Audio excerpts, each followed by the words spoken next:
എടാ ഒന്ന് കേട്ടടാ, അത്ര കൊതിയായിട്ടല്ലേടാ.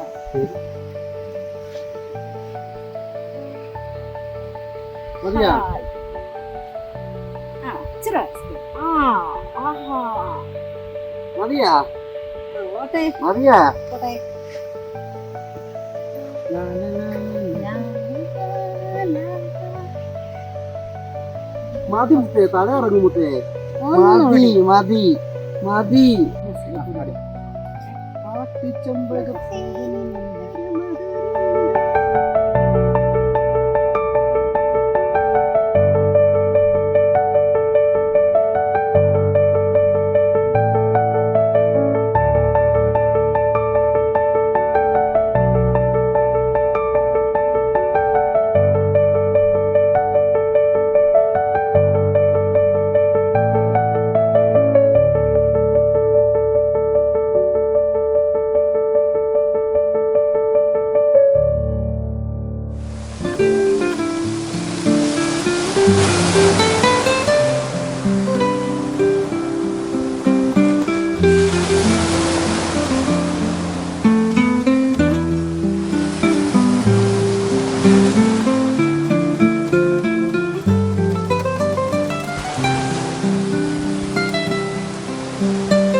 ജാനകല്ലേ? അതെ.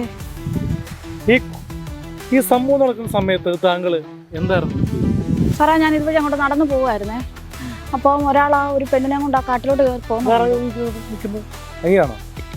അടുത്തുള്ളയാ. അന്നേരം ഇപ്പോൾ അങ്ങോട്ട് കയറി പോകുന്ന കണ്ടു. പിന്നെ ഞാൻ തിരിച്ചു വരുമ്പം അയാൾ മാത്രം തിരിച്ചു വരുന്നതും കണ്ടു. ആരാന്ന് എനിക്കറിയത്തില്ല, അങ്ങോട്ട് കയറി പോകുന്നത് കണ്ടു. ഈ പ്രതി അങ്ങോട്ട് പോണത് കണ്ടോ? ഈ ഭാഗത്തുണ്ടോ? അങ്ങോട്ട് പോകുന്നത് കണ്ടു, തിരിച്ചു പോകുന്നതും കണ്ടു. എങ്ങോട്ടാ പോയെന്ന് അറിയത്തില്ല. ആളെ കണ്ടാലേ എങ്ങനെ ഇരിക്കും? അത് ഇച്ചിരി പൊക്കോ ഇച്ചിരി വണ്ണം ഒക്കെ ഉണ്ട്, ഇച്ചിരി വെളുത്തിട്ടുമാണ്. ഈ കൊലപാതകം നടക്കുന്നത് താങ്കൾക്ക് എന്ത് തോന്നി അത് കണ്ടിട്ട്? എനിക്കൊന്നും മനസ്സിലായില്ല. ഈ പപ്പൻ അങ്ങോട്ട് പോകുന്നത് കണ്ടിരുന്നു?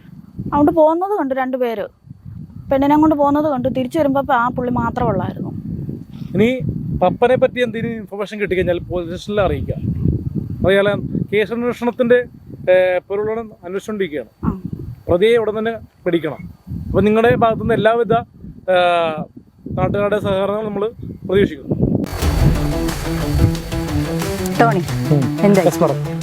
നാട്ടുകാരെ ചോദ്യം ചെയ്തിരിക്കണം. വല്ല തുമ്പും കിട്ടിയോ? പുള്ളിക്കാരി കണ്ടിട്ടില്ലെന്നാ പറയണം. പോയെന്ന് അങ്ങോട്ടൊക്കെ പോയെന്ന് പറയുന്നുണ്ട്. ഇപ്പോൾ പിന്നെ കണ്ടിട്ടില്ലെന്ന് പറയണം. എത്ര പേര് ചോദ്യം ചെയ്തു? ഇപ്പോ 5 പേരെ ചോദ്യം ചെയ്തു. ഇപ്പൊ ഒരാളെ കുട്ടി എന്താണ് മാഡത്തിന് ചോദിക്കണേ ചോദിക്കാം. ഇതുവരെയുള്ള റിപ്പോർട്ട് എവിടെ? റിപ്പോർട്ട് ഞാൻ വൈകുന്നേരം തരാം, വാട്സാപ്പ് ചെയ്യാം. നിനക്കറിയില്ല ടോണി, എനിക്ക് മുകളിൽ നിന്ന് ഒരുപാട് പ്രഷറുണ്ട്. മീഡിയക്കാർ ഡിസൈഡ് അറിയാലോ, ഒരു കൊലപാതകം നടന്ന എന്തൊക്കെയാണ് ഈ നാട്ടിൽ സംഭവിക്കുന്നതെന്ന്. ടോണി, നമുക്ക് മുന്നിൽ ഇനി സമയമില്ല. ആകെ 14 ദിവസം മാത്രമേ ഉള്ളൂ. അതിനുള്ളിൽ കണ്ടെത്തണം ആരാണ് യഥാർത്ഥ പ്രതിന്ന്. അല്ലെങ്കിൽ അറിയാലോ, മീഡിയാസ് പല രീതിയിലാണ് ഇത് വളച്ചൊടിക്കുന്നത്. എന്റെ പ്രത്യേക ശുപാർശയിലാണ് നിനക്ക് ഈ പോസ്റ്റ് തന്നത്. സാവിത്രിയുടെ കൊലപാതകയെ എത്രയും പെട്ടെന്ന് കണ്ടുപിടിക്കണം. ഞാൻ എന്റെ മാക്സിമം ശ്രമിക്കാം മാഡം. കഴിവിന് പരമാവധി ഞാൻ ശ്രമിക്കും. ഇവളുമാരൊക്കെ ശ്രദ്ധിക്കണം, നന്നായി ചോദ്യം ചെയ്യണം, അല്ലെങ്കിൽ നിന്റെ തൊപ്പിയായിരിക്കും തെറിക്കുക.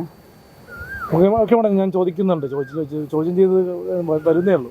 മാഡത്തിന് ചോദിക്കാം. ഇത്ര കൃത്യമായി ഈ സംഭവം കാണാൻ എന്താണ് കാരണം? സാറേ, ഞാൻ രാവിലെ ഇതുവഴി കടന്നു പോയപ്പോൾ കണ്ടെന്നേ. എന്നും ഇതുവഴി പോകാറുണ്ടോ? രാവിലെ കടയിൽ പോകുന്നു. പറഞ്ഞ കാര്യങ്ങളിൽ സത്യസന്ധമാണോ? അതെ സാറേ. ആരുടെയെങ്കിലും പ്രേരണ മൂലമാണോ ഇത് പറയുന്നത്? അല്ല സാറേ, ഞാൻ കണ്ടതാ. ഇതൊരു കൊലപാതകമാണ്, നിങ്ങൾക്കതറിയാലോ. സത്യം മാത്രമേ പറയാൻ പാടുള്ളൂ. നിങ്ങൾ എന്തിനാണ് ഭയക്കുന്നത്? ആദ്യമായിട്ടാണോ പോലീസിനെ കാണുന്നത്? സാറേ ആദ്യമായിട്ടാണ് പോലീസിനെ കാണുന്നത്. ഇതിനു മുമ്പ് പോലീസ് ഇവിടെ വന്നിട്ടുണ്ടല്ലോ, അപ്പൊ നിങ്ങൾ എവിടെയായിരുന്നു? ഞാൻ കണ്ടില്ലായിരുന്നു. എത്ര കാലമായി നിങ്ങൾ ഇവിടെ താമസം? 3 വർഷമായി സാറേ. എന്തിനാണ് നീ വിയർക്കുന്നത്? ഇതിനു മുമ്പ് പോലീസ് പല തവണ ഇവിടെ വന്നിട്ടുണ്ടല്ലോ, ഞാൻ കണ്ടില്ലായിരുന്നു സാർ. എന്തിനാണ് കള്ളം പറഞ്ഞത്? ഞാൻ കണ്ടില്ലായിരുന്നു. എന്നാ കണ്ടത്? ആര് പറഞ്ഞു? ഇന്ന് ഞാൻ വരുമ്പോഴാണ് പോലീസിനെ. ഇതിനു മുമ്പിൽ ഇവിടെ ഒരു സംഭവം നടന്നപ്പോൾ നിങ്ങളുണ്ടല്ലോ ടി.വിയിൽ പോലീസിന്റെ കൂടെ. ഇല്ല സാറേ, ഞാൻ കണ്ടില്ലായിരുന്നു. കള്ളം പറയരുത് ഇല്ല സാറേ. ടോണി, എന്താ സാറേ? ഇവിടെ വിശദമായി എന്താ സാറേ? ചോദ്യം ചെയ്യണം. ശരി സാറേ. ഇവളുടെ കണ്ണുകളിലുണ്ട് കള്ളത്തരം. സത്യം പറഞ്ഞു. സത്യം പറഞ്ഞാൽ നിന്നെ മാപ്പ് സാക്ഷിയാക്കാം. ഇല്ലായിരുന്നു സാറേ, ഞാൻ കണ്ടില്ല. സാവിത്രി, ഞാൻ ഇവിടെ നമ്മുടെ പഴയ ഗ്രൗണ്ടിൽ തന്നെ നിൽക്കുന്നുണ്ട്. നീ ഇങ്ങോട്ട് വാ, ഞാൻ ഇവിടെ തന്നെ വെയിറ്റ് ചെയ്യുന്നുണ്ട്. വാ പെട്ടെന്ന് വാ. ആ പപ്പേട്ടാ, ഉണ്ടാ ഞാൻ വരുന്നു.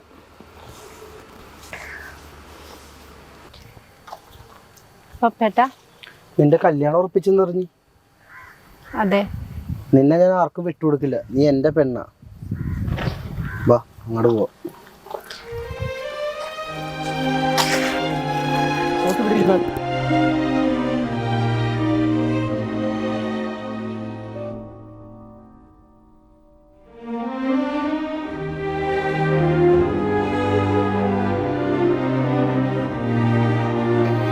എത്ര നാളായി കണ്ടിട്ട്? കുറെ നാളായിട്ട് കാര്യം ചോദിക്കണമെന്നില്ല. പറയൂ. എനിക്കൊരു ചുടു ചുംബനം തരൂ.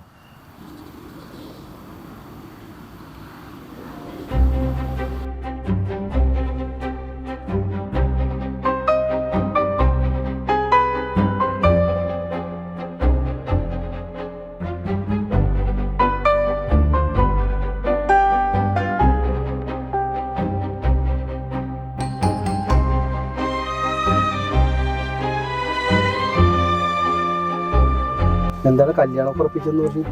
അതെ, കല്യാണം. കല്യാണം ആണോ? എന്നെ ചതിച്ചിട്ട് നീ വേറെ കല്യാണം കഴിക്കോ? കഴിക്കോടി.